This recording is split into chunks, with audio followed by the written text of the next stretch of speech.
भारत की भूमि केवल पर्वतों, नदियों और वनों की भूमि ही नहीं है, बल्कि यह धर्मात्माओं और तपस्वियों की भी कर्म भूमि है। यहाँ बहने वाली हर नदी केवल एक जलधारा नहीं, बल्कि एक जीवंत देवी के रूप में पूजी जाती है। इन नदियों में सबसे पवित्र और दिव्य मानी जाती है मां गंगा। गंगा का जल आज भी करोड़ों लोगों की आस्था का आधार है।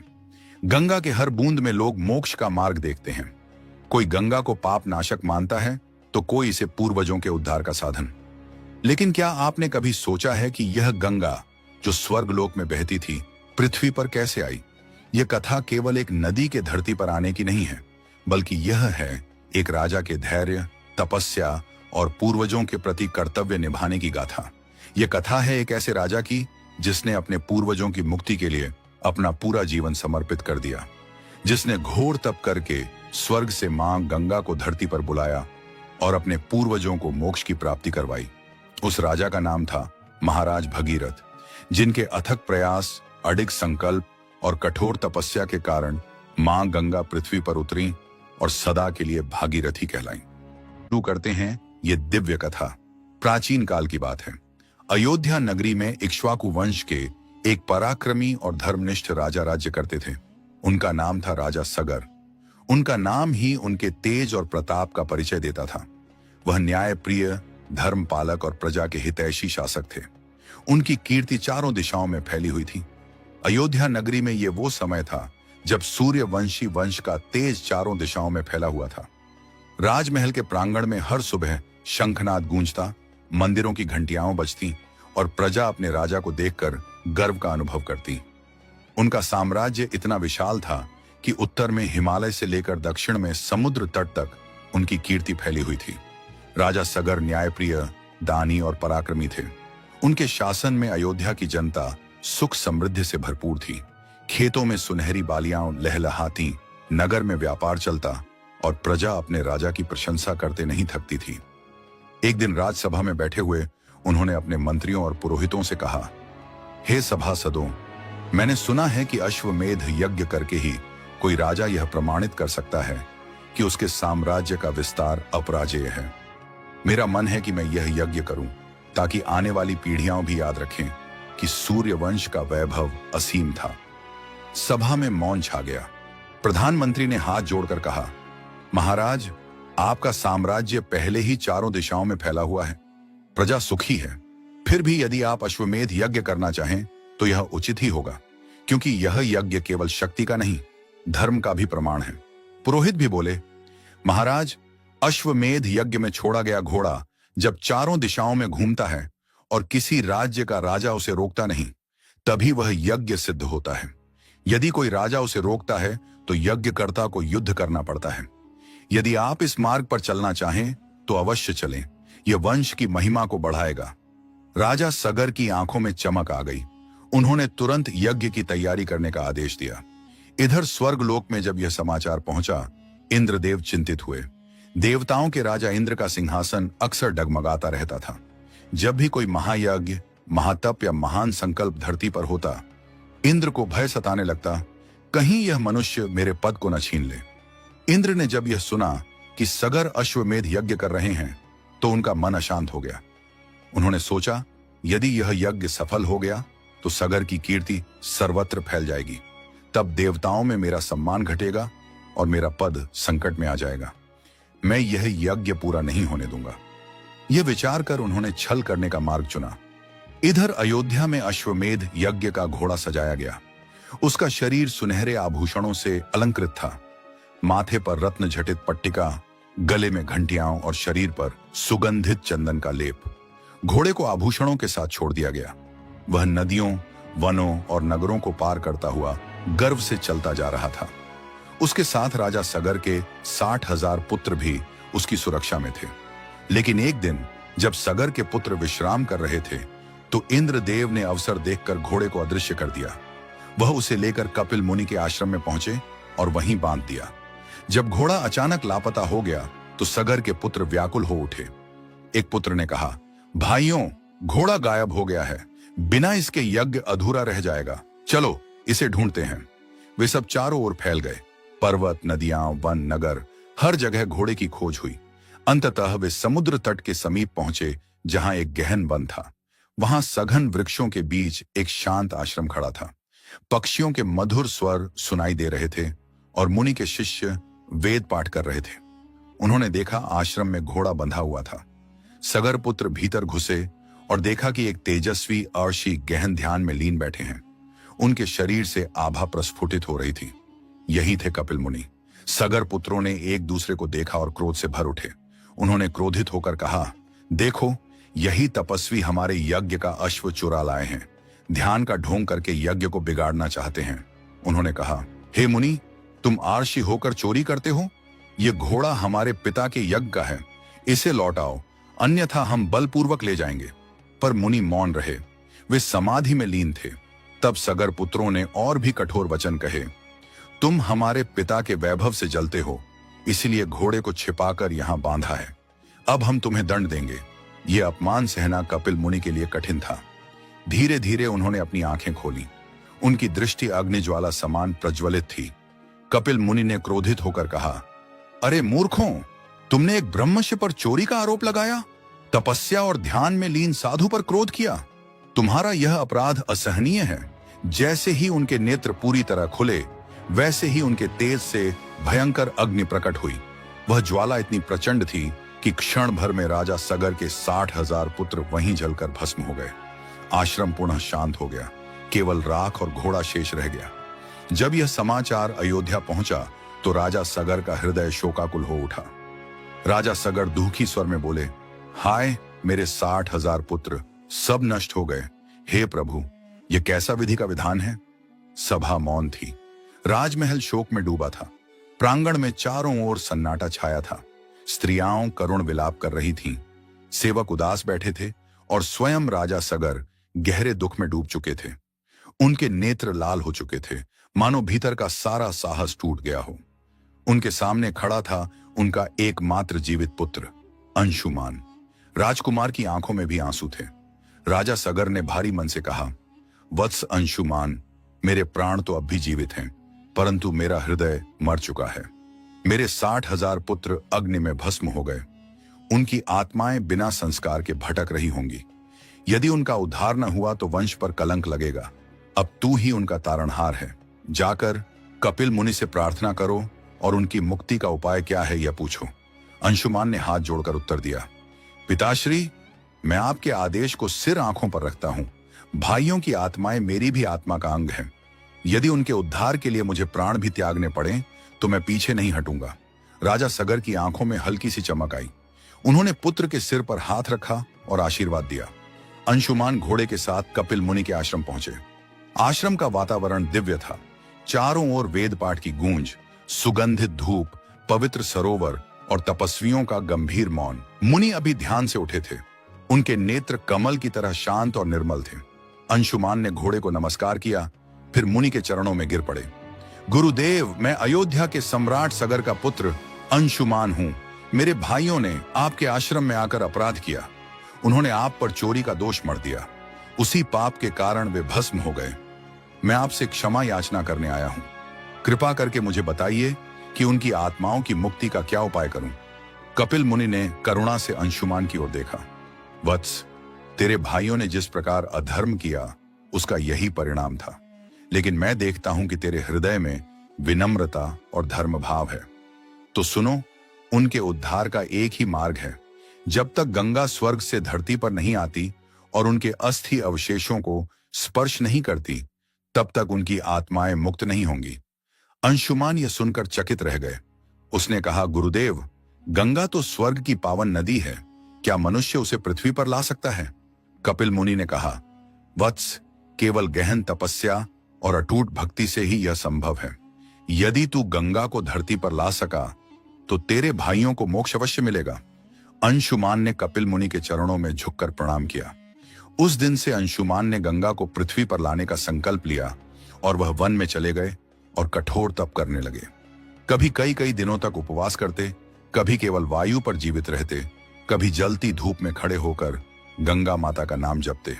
वर्षों बीत गए। उनका शरीर कृशकाय हो गया, लेकिन तप की ज्योति उसके चेहरे पर दमकती रही। रातों को वह आकाश की ओर देखकर प्रार्थना करते, हे गंगा माता, आप करुणामयी हैं। यदि आप पृथ्वी पर उतर आई तो मेरे भाइयों की आत्माओं को शांति मिलेगी। कृपा करके धरती पर आकर अपनी धारा से उन्हें मोक्ष प्रदान करें। लेकिन गंगा नहीं उतरी। धीरे धीरे अंशुमान का जीवन वृद्धावस्था की ओर बढ़ने लगा। उनके मन में अपार पीड़ा थी। एक दिन उन्होंने राजसभा में पिता से कहा, पिताश्री, मैंने गंगा को लाने का हर संभव प्रयास किया, परंतु उनकी कृपा अभी तक नहीं हुई। शायद यह कार्य मेरे भाग्य में नहीं लिखा। अब मैं अपने पुत्र को यह संकल्प सौंपता हूं। राजा सगर ने उन्हें गले लगा लिया। उन्होंने कहा, वत्स, तूने अपना कर्तव्य निभाया। यदि तेरे द्वारा यह कार्य पूरा ना हो सका तो अपने वंश में कोई ना कोई इसे अवश्य पूरा करेगा। कुछ ही वर्षों बाद अंशुमान संसार से विदा हो गए। अंशुमान के पुत्र दिलीप जब सिंहासन पर बैठे, राज्य को संभालने के साथ साथ उनके मन में एक ही ध्येय था, गंगा का अवतरण। राज्याभिषेक के समय राजसभा में सभी आर्ष्य, मंत्री और प्रजाजन उपस्थित थे। अभिषेक की विधि संपन्न हुई। वैदिक मंत्रों की ध्वनि गूंज उठी। अंत में दिलीप ने सभा को संबोधित किया, हे सभासदों, हे आचार्यों, मेरे पिता श्री अंशुमान ने जीवन भर जिस ध्येय को साधा वह अधूरा रह गया। मेरे पूर्वजों की आत्माएं अब भी मुक्ति की प्रतीक्षा में हैं। मैं प्रण लेता हूं कि गंगा माता को पृथ्वी पर लाकर अपने पितरों का उद्धार करूंगा। यदि यह प्रयत्न मेरे प्राण भी ले ले तो भी मैं अपने कर्तव्य से पीछे नहीं हटूंगा। सभा में गंभीर मौन छा गया। अर्षि मुनि एक दूसरे को देखने लगे। एक वृद्ध अर्षि बोले, राजन, यह कार्य कठिन है। गंगा स्वर्ग की धारा है, उसका पृथ्वी पर आना देवताओं की अनुमति के बिना संभव नहीं।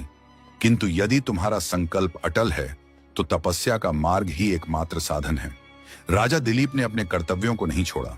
वे प्रजा का पालन पोषण करते रहे, दान और धर्म करते रहे, लेकिन उनके हृदय का एक कोना हमेशा गंगा के अवतरण के लिए तड़पता रहा। हर रात्रि वे महल की ऊंची छत पर जाकर आकाश की ओर देखते और तारों के बीच गंगा की कल्पना करते।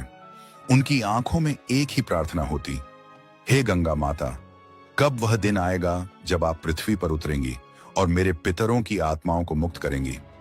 कुछ वर्षों बाद उन्होंने राज्य की जिम्मेदारी अपने मंत्रियों और पत्नी को सौंप दी और स्वयं वन की ओर निकल पड़े। वे हिमालय की ओर गए। वहां बर्फ से ढके शिखरों के बीच उन्होंने तपस्या शुरू की।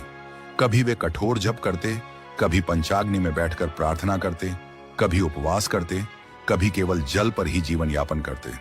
उनका शरीर धीरे धीरे क्षीण होने लगा, लेकिन उनके संकल्प की ज्वाला बुझी नहीं। वर्षों बीतते गए। ऋषि और तपस्वी उनकी तपस्या देखकर प्रभावित होते, पर गंगा का अवतरण नहीं हुआ। एक दिन एक ऋषि उनसे मिलने आए। उन्होंने कहा, राजन, तुम्हारी तपस्या अद्भुत है, किंतु जान लो, गंगा के अवतरण का समय अभी नहीं आया है। यह कार्य किसी और के भाग्य में लिखा है। तुम्हें चिंता नहीं करनी चाहिए। दिलीप का हृदय टूट गया, लेकिन उन्होंने संयम रखा। उन्होंने कहा, हे ऋषिवर, यदि यह मेरे भाग्य में नहीं है तो मैं यह संकल्प अपने वंशज को सौंप दूंगा। जब तक गंगा नहीं उतरेंगी तब तक मेरे पूर्वजों को मुक्ति नहीं मिलेगी। समय बीतता गया। दिलीप वृद्ध हो गए। उनका शरीर दुर्बल हो गया था, लेकिन आत्मा दृढ़ थी। एक दिन उन्होंने अपने पुत्र भागीरथ को बुलाया। उन्होंने कहा, वत्स भागीरथ, सुनो, हमारे पूर्वजों की आत्माएं अभी भी मुक्ति की प्रतीक्षा में हैं। तुम्हारे दादा ने प्रयास किया, मैंने भी जीवन भर तपस्या की, पर सफलता नहीं मिली। अब यह दायित्व मैं तुम्हें सौंपता हूं। तुम्हें ही गंगा माता को पृथ्वी पर लाना होगा। यह कार्य कठिन है, पर यदि तुम्हारा संकल्प अटल रहा तो देवता भी सहायता करेंगे। भागीरथ ने पिता के चरण पकड़ लिए। भागीरथ ने कहा, पिताश्री, आप निश्चिंत रहें। जब तक मेरे प्राण हैं मैं यह कार्य पूर्ण करने का प्रयास करूंगा।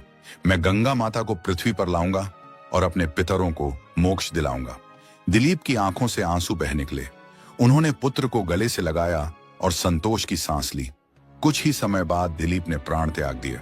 राजा दिलीप के निधन के बाद उनके पुत्र भागीरथ अयोध्या के सिंहासन पर बैठे, परंतु उनके हृदय में राजसुख से अधिक एक ही ध्येय था, अपने पूर्वज राजा सगर के 60,000 पुत्रों की आत्माओं को मुक्ति दिलाना।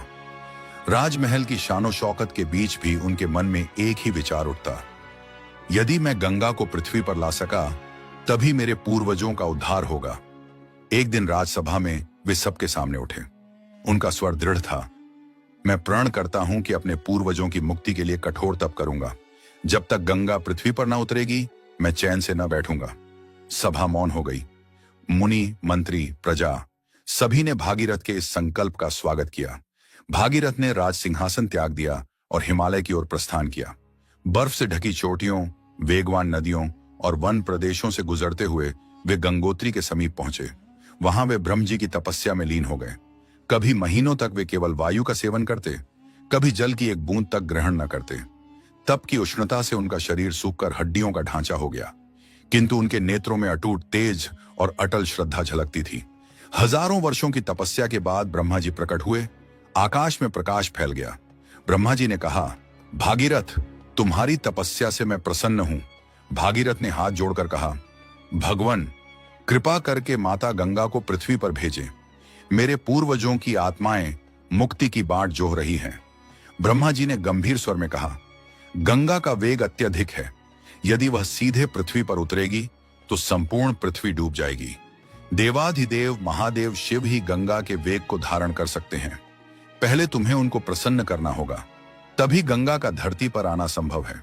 इतना कहकर ब्रह्मा जी अंतर्ध्यान हो गए। यह सुनकर भागीरथ पुनः तपस्या में बैठ गए। इस बार कैलाश पर्वत की ओर जाकर उन्होंने शिव जी को प्रसन्न करने के लिए घोर व्रत और ध्यान किया। वर्षों बीत गए। उनके तप की ज्वाला से तीनों लोग प्रभावित हो उठे। अंततः एक दिन महादेव प्रकट हुए। उनके जटाओं से प्रकाश फूट रहा था। महादेव ने कहा, भागीरथ, तुम्हारी भक्ति और तप से मैं प्रसन्न हूं। तुम क्या चाहते हो? भागीरथ ने हाथ जोड़कर कहा, भगवान, कृपा कर माता गंगा को अपनी जटाओं में धारण कीजिए, ताकि मैं उन्हें धरती पर बुला सकूं और अपने पूर्वजों का उद्धार कर सकूं।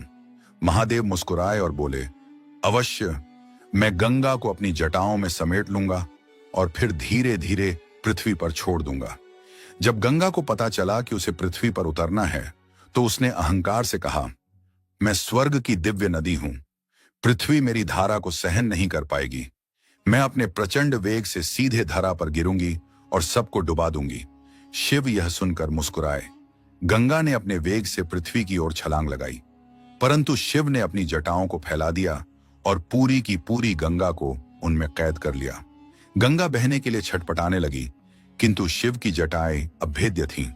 तब भागीरथ ने विनम्र स्वर में प्रार्थना की, हे महादेव, कृपा करके गंगा को मुक्त कीजिए। मेरे पूर्वजों की आत्माएं उनका जल पाने के लिए तरस रही है। शिव ने अपनी जटाओं से एक पतली धारा को बाहर निकाला। इस प्रकार गंगा का धरती पर अवतरण हुआ। वह धीरे धीरे पृथ्वी पर उतरी और बहने लगी। तब भगीरथ अपने साथ मां गंगा को लेकर चल पड़े। गंगा भागीरथ के रथ के पीछे पीछे चलने लगी। जहां जहां वे गए, गंगा ने अपना मार्ग बनाया। उनके तीव्र प्रवाह से पर्वत टूटे, घाटियां बनी और वो आगे बढ़ती गई। गंगा जहां जहां प्रवाहित हुई, वहां तप और साधना के स्थान बनते गए। ऋषियों ने उसके तट पर आश्रम बनाए। जन जन ने उन्हें जीवन दायिनी मानकर पूजना प्रारंभ कर दिया। भागीरथ गंगा को लेकर दक्षिण दिशा में बढ़े। उनका लक्ष्य वही था, कपिल मुनि के आश्रम में पहुंचकर अपने पूर्वजों का उद्धार। भागीरथ अपने रथ पर सवार होकर आगे बढ़ते रहे और माता गंगा उनके पीछे पीछे प्रवाहित होती चली गई। पर्वतों, वनों और मैदानों को लांघती हुई वह दिव्य धारा अंततः दक्षिण दिशा में समुद्र की ओर बढ़ी। आखिरकार भागीरथ उस स्थान पर पहुंचे जहां कभी उनके पूर्वज सगर के 60,000 पुत्र कपिल मुनि के शाप से भस्म हो गए थे। वह भूमि अब भी सूनी और वीरान थी। वहां एक गहरी गंध थी, मानो राख और अधूरी इच्छाओं की। गंगा उस भूमि पर फैली और अपनी धारा से उस स्थान को पवित्र कर दिया। जैसे ही उसके दिव्य जल ने उस भूमि को स्पर्श किया, अचानक आकाश में अद्भुत दृश्य प्रकट हुआ। सूक्ष्म रूप में 60,000 पितृ आत्माएं प्रकट हुईं। उनके चेहरे पर अब तक का शापित दुख मिट गया था। वे चमकते हुए शरीर में गंगा की धारा में स्नान करके स्वर्ग की ओर उठने लगी। उन आत्माओं ने भागीरथ की ओर हाथ जोड़कर कहा, वत्स भागीरथ, तुम्हारे अडिग संकल्प और कठोर तप के कारण हमें मुक्ति मिली है। तुम्हारा नाम सदैव अमर रहेगा। जब जब गंगा का स्मरण होगा, लोग तुम्हें भी याद करेंगे। आकाश से पुष्पों की वर्षा होने लगी। देवताओं ने भी गगन से घोषणा की, आज से गंगा को भागीरथी कहा जाएगा, क्योंकि यह भागीरथ के तप और प्रयत्न से पृथ्वी पर अवतरित हुई है। उस दिन से गंगा केवल एक नदी नहीं रही, बल्कि मोक्षदायिनी मां बन गई। देवताओं ने कहा, गंगा जल का एक बूंद भी पापों को हर लेता है। जो मनुष्य गंगा में स्नान करेगा वह जन्म जन्मांतर के बंधनों से मुक्त हो जाएगा। जन जन ने गंगा को माता मानकर पूजना प्रारंभ किया। गांव और नगर उसके तट पर बसने लगे। किसानों ने उसके जल से खेत सींचे, ऋषियों ने उसके किनारे तप और यज्ञ किए, और साधारण जन ने उसकी धारा को जीवन का आधार बना लिया। राजा भागीरथ को अब संतोष मिला। उन्होंने न केवल अपने पूर्वजों का उद्धार किया, बल्कि संपूर्ण मानवता के लिए जीवनदायिनी माता गंगा का मार्ग खोला। उनका नाम इतिहास में अमर हो गया। इस प्रकार राजा भागीरथ के कठिन तप से मां गंगा पृथ्वी पर अवतरित हुई और मानवता को जीवनदायिनी धारा प्रदान की। यह कथा हमें सिखाती है कि जब संकल्प पवित्र हो और प्रयास निस्वार्थ हो तो असंभव भी संभव हो जाता है। मां गंगा आज भी हमारे लिए पवित्रता, भक्ति और जीवन का प्रतीक है। आइए हम सब मिलकर इस अमूल्य धरोहर की रक्षा करें।